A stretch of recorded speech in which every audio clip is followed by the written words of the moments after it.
Okay, I've got two fully charged up batteries here in an external charger, so I'll take these out now, put them into the Wi-Fi doorbell.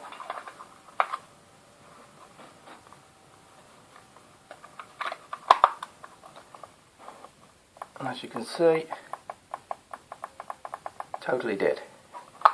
And just to prove the point,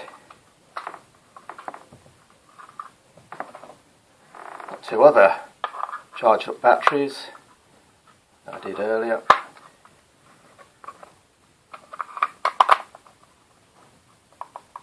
Still completely dead. However, if I plug in the USB lead,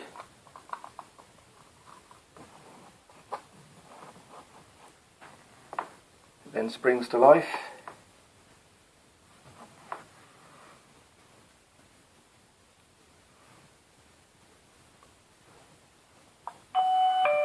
Works perfectly.